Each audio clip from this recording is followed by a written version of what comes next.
नमस्कार। हमारी इस खास चर्चा में आपका स्वागत है। मैं हूं राजीव मिश्रा। आज बात करेंगे दिल्ली में खेले जा रहे इस सीरीज के दूसरे टेस्ट मैच की, वेस्टइंडीज के खिलाफ। दूसरे टेस्ट मैच के पहले दिन एक खिलाड़ी ने महफिल लूटा और इस खिलाड़ी का नाम उनके नाम के अनुरूप है, यानी कि यशस्वी जायसवाल। यश कमाया उन्होंने और 18 महीने के बाद उन्होंने क्रिकेट के मैदान पर शतक लगाया। इस शतक का सबको बेसब्री से इंतजार था।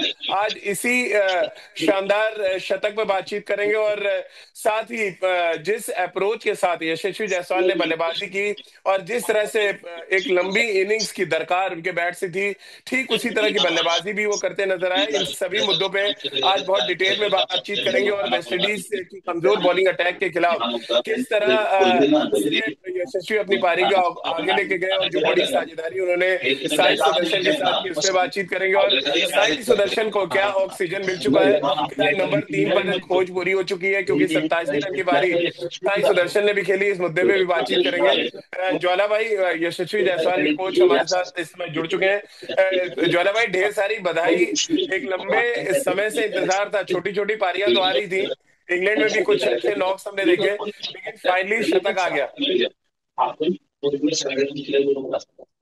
बिल्कुल। सबसे पहले आपको धन्यवाद। मुझे लगता है अभी इंग्लैंड में उसने पहले टेस्ट मैच में भी सेंचुरी हाँ, किया शतक था और बनाया था। जी जी जी जी। लास्ट लास्ट टेस्ट मैच में भी सेंचुरी किया था। तो जस्ट अभी मुझे लगता है एक महीने का ही गैप हुआ है, एक डेढ़ महीने का ही गैप हुआ है। नहीं हाँ, नहीं, भारत की इसमें मैं जमीन पे भारत काफी की टाइम के बाद। हाँ, भारत भारत की सरजमी पे बात हो रही हाँ, है। जी। यस यस, मैं उसी पे आ रहा हूँ कि भारत की जमीन पे मुझे लगता है काफी टाइम के बाद हुआ है। तो उसके लिए जी एक खुशी है, क्योंकि मुझे लगता है इंग्लैंड सीरीज के बाद जो बांग्लादेश और फिर न्यूजीलैंड सीरीज था उसमें रन नहीं हुए थे उतने जैसे होने चाहिए। बट जी। यस, आई थिंक अभी वो 130 के ऊपर खेल रहा है और आई होप कि वो जी 200 उससे ज्यादा भी रन बनाए। तो बड़ी खुशी की बात है कि वो लगातार परफॉर्मेंस कर रहा है और अपना आज उसने 7वां शतक भी पूरा किया। तो वेरी हैप्पी फॉर हिम। जी। ज्वाला भाई, बड़ा स्टेटमेंट भी उन्होंने दिया था अभी एक इंटरव्यू के दौरान मुंबई में कि वो कप्तानी करना चाहते हैं। क्या ये उसका भी एक असर है कि जब तक आप परफॉर्म नहीं करेंगे तब तक आप बड़ा दावा पेश नहीं कर सकते? और बड़ा डिटरमिन होकर उन्होंने बल्लेबाजी की है टेस्ट मैच के पहले दिन। देखिए, हर खिलाड़ी की ख्वाहिश जरूर होती है कि वो जी। कंट्री के लिए जो कर सकता है करे, एज ए बल्लेबाज, एज ए कप्तान। तो पहली तो ये चीज होती है कि आप एज ए प्लेयर क्या कंट्रीब्यूट करते हो। तो जिस हम्म। तरीके का कंट्रीब्यूशन दे रहा है वो काफी अच्छा है। बाकी कप्तान बनना नहीं बनना वो चयनकर्ताओं के हाथ में होता है, कोच के हम्म। हाथ में होता है कि उनको कौन सा खिलाड़ी लगता है कि वो टीम को मैनेज कर सकता है। क्योंकि जो हम्म। क्रिकेट में ना दो तरह के रोल होते हैं। एक एज ए इंडिविजुअल प्लेयर, जो सिर्फ अपने परफॉर्मेंस के बारे में सोचे, टीम के परफॉर्मेंस के बारे में सोचे, अपने परफॉर्मेंस के थ्रू टीम के परफॉर्मेंस को अच्छा करे। दूसरा होता है कि एक ऐसा खिलाड़ी जो अपने साथ साथ टीम का भी भार उठा सके, यानी कि वो लोगों को भी मैनेज कर सके। हम्म। तो ये क्वालिटीज हम डिसाइड नहीं करते हैं एज अ प्लेयर, हम डिसाइड नहीं कर सकते। हम्म। कोच और कैप्टन डिसाइड करेंगे। और अभी तक इतना अच्छा क्रिकेट खेलते आया है, तो अगर यही वो कंटिन्यू रखेगा, अगले 5 या 10 साल कंटिन्यू रखेगा, हम्म। तो कप्तानी एक उसमें पड़ा हो जरूर हो सकता है। तो आगे हम्म। देखते हैं अभी क्या होता अब, ज्वाला भाई, जब इंग्लैंड में शतक आया था तब भी मैंने आपसे बात की थी। उसके बाद कुछ अच्छे स्कोर्स जरूर आए, लेकिन मिस कर जा रहे थे सेंचुरी। अब अहमदाबाद में भी एक अच्छा स्टार्ट मिला था, उन्होंने मिस किया। क्या फर्क आप देख रहे हैं जिस तरह की बल्लेबाजी अहमदाबाद में की उन्होंने? क्या शॉट्स की रेंज को उन्होंने अपने कम किया है थोड़ा? सीधे बैट से खेला दिल्ली में, क्योंकि पिच थोड़ा सा लो एंड स्लो है। डबल पेस विकेट भी नजर आ रहा है यहाँ पे। कैसे एनालिसिस करेंगे आप अरुण जेटली स्टेडियम में खेली गई इस पारी को? देखिए, हर बल्लेबाज चाहता है कि हर इनिंग में रन बनाए। ऐसा हम्म। कोई भी बल्लेबाज नहीं होता है जो रन नहीं बनाना चाहता है या शतक नहीं बना चाहता। कभी कभी आप कंसंट्रेशन ब्रेक होता है, कभी कभी आपको अच्छी गेंदें आ जाती है। तो ये इम्पोर्टेंट है कि जब आपका कंसंट्रेशन ब्रेक होता है तो आप किस तरीके से अपने माइंड को रिबिल्ड करते हो। तो जब आप शतक हम्म। बनाते हो तो अलग अलग पड़ाव में आप थोड़ा सा अपने माइंड को रिबिल्ड करते हो। और मुझे लगता है जिस तरीके से उसकी तो आदत है रन बनाने की, 100 बनाने की, तो कहीं ना कहीं तो आप उसको अगर आप देखोगे तो हर 2-3 इनिंग के बाद उसका एक बड़ा स्कोर आ ही जाता है। तो मुझे हम्म। लगता है this is one of them, उसको आदत है रन बनाने की। और I think this is one of them as a set. तो और जहाँ तक शॉर्ट सिलेक्शन होता है, देखिए, में आपको एक ही ध्यान दिया, की जो गेंदें हैं उनको थोड़ा डोमिनेट करो, तभी गेंदबाज आपको पीछे डालेगा। और अगर हम्म। आप देखेंगे तो अच्छी कवर ड्राइव मारता है, स्ट्रेट ड्राइव अच्छी मारता है, स्ट्रेट ऑफ द विकेट अच्छा खेलता है, बाहर की गेंदों को भी वो पनिश करता है। तो टेस्ट क्रिकेट अगर आप खेलते हो तो आपको थोड़ा सा आगे की गेंदों को अच्छे से खेलना पड़ेगा, और आई थिंक उसने ये किया। और आज वो शतक कर रहा है और इनिंग भी बिल्ड कर रहा है। अगर आप देखोगे एक स्कोर बनाने के जी बाद बहुत बार क्या होता है, आप थक जाते हो, मेंटली टायर्ड हो जाते हो, तो आप कभी कभी विकेट ऐसे ही दे देते हो। लेकिन आज के जो मैच में वो थोड़ा सा ज्यादा फ्रेश लग रहा है और डिटरमाइंड है कि उसको बड़ा स्कोर बनाना है। और मुझे जी। लगता है कि अभी वो 100 पे नहीं रुकेगा, मुझे लगता है 200 करेगा आज के मैच में। ज्वाला भाई, क्योंकि हमने देखा जो लेफ्ट आर्म स्पिनर थे वेस्ट इंडीज के वॉकिन, उनके अगेंस्ट अक्रॉस द स्पिन, यानी कि स्पिन के विपरीत जाके उन्होंने कुछ बैकवर्ड पंच और कवर ड्राइव किए। ये क्या आप लोग के साथ जब प्रैक्टिस होती थी तो क्या ये स्पेशल, क्योंकि गैप बहुत मिलता है अगर आप लेफ्ट लेफ्ट आर्म स्पिनर को कवर्स में या एक्स्ट्रा कवर पे खेलते हैं, बहुत मास्टरी चाहिए इस पे। कितनी कितनी देर होती थी इन सब चीजों पे प्रैक्टिस? देखिए, बल्लेबाजी में ना दो चीजों का सबसे ज्यादा रोल है। एक तो आप बॉल को जी। कितना अच्छा देखते हो, यानी कि आपका जजमेंट कितना अच्छा है, उसके लिए आपको बॉल को देखना पड़ेगा। हम्म। दूसरा, बॉल खेलने के साथ साथ आप पोजीशन कितनी अच्छी बनाते हो, क्योंकि हर शॉट में अगर आप देखोगे किसी भी बल्लेबाज का, जब वो अच्छा शॉट मारता है तो बैट बॉडी की पोजीशनिंग बहुत इंपॉर्टेंट होती है, जिसमें बहुत सारे हम्म। कोचेस बैलेंस बोलते हैं, बॉडी अलाइनमेंट बोलते हैं।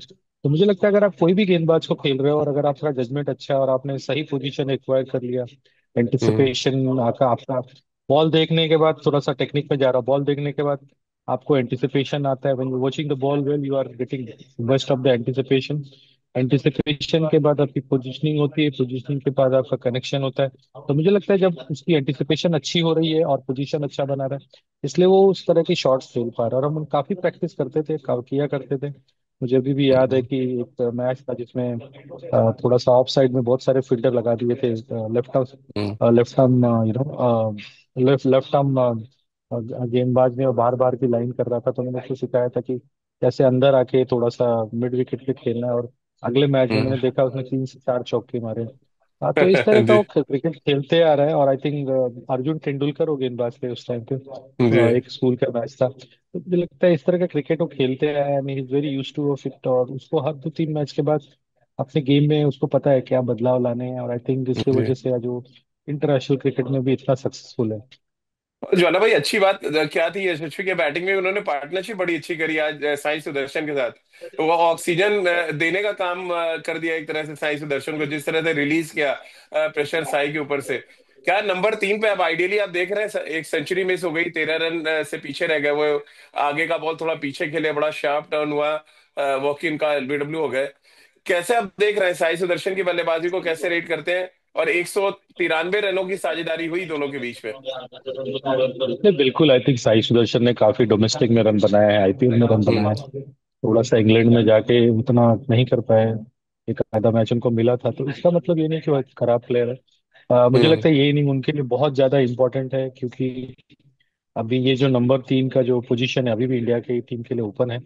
हम्म। तो उनके लिए बहुत इंपॉर्टेंट है। लेकिन मुझे लगता है कि उनको और बड़े स्कोर बनाने पड़ेंगे अगर नंबर 3 पे खेलना है, क्योंकि हम हम्म। सबको पता है कि वेस्ट इंडीज टेस्ट क्रिकेट में आप देखोगे तो सबसे one of the weakest team है। तो मुझे लगता है कि ये सारे फैक्टर्स भी हैं। हालांकि इंटरनेशनल मैच में रन बनाते हो तो रन ही कहलाएंगे, लेकिन मुझे लगता है कि उनको इस इन ये जो मौके मिल रहे हैं उनको भरपूर फायदा उठाना चाहिए। उनको 100, 150, 200 करके मुझे लगता है उनको अपनी जगह पक्की करनी चाहिए, क्योंकि आज इंडिया की हम्म। टीम में इतने पीछे बल्लेबाज खड़े हैं। आपको याद होगा कि सरफराज खान ने न्यूजीलैंड के अगेंस्ट 150 प्लस करके भी आज टीम में नहीं है।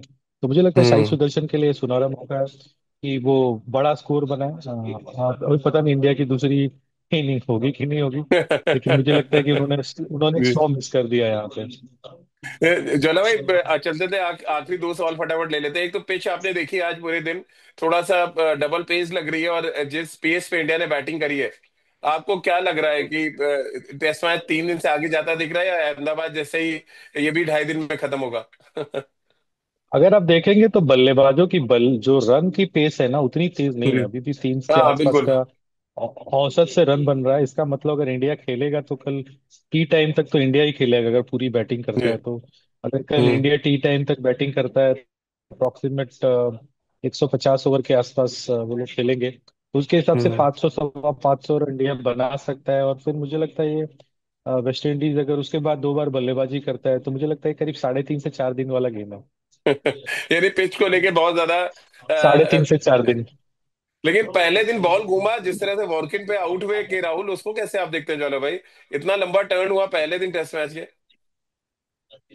नहीं, बिल्कुल। अगर देखिए, स्पिनर के स्किल के ऊपर डिपेंड करता है कि कितना स्किलफुल अच्छा। है। और जी। अगर उसके पास स्किल है तो टर्न मिलता है, ऐसा नहीं कि टर्न नहीं मिलता है। हम्म। कभी कभी एक आधा बॉल गिर भी जाता है, तो आई थिंक केएल राहुल के लिए एक बैड लक है कि उन्होंने एक अच्छा अपॉर्चुनिटी मिस किया। चलो भाई, आखिरी सवाल रवींद्र जडेजा के लिए बहुत इंपॉर्टेंट टेस्ट मैच है। चौथे ऑलराउंडर वर्ल्ड में होंगे जो टेस्ट क्रिकेट में 4,000 रन और 300 से ज्यादा विकेट लेंगे। कपिल पाजी, यान बॉथम, डैनियल विटोरी के बाद तीसरा चौथा नाम। कैसे आप देखते हैं कपिल पाजी, रिचर्ड माफ कीजिए, Imran Khan, Richard Hadlee, sir Garry Sobers जैसे खिलाड़ी भी वो काम नहीं कर पाए जो रविंद्र जडेजा करने वाले 10 रन दूर है। कैसे आप देख रहे हैं उनके इस अचीवमेंट को? बस यही बोलूंगा कि कछुए की चाल से उन्होंने बहुत कुछ कर लिया, क्योंकि कभी ऐसा बहुत हाई रेट बहुत नहीं बढ़िया। हुए रविंद्र जडेजा।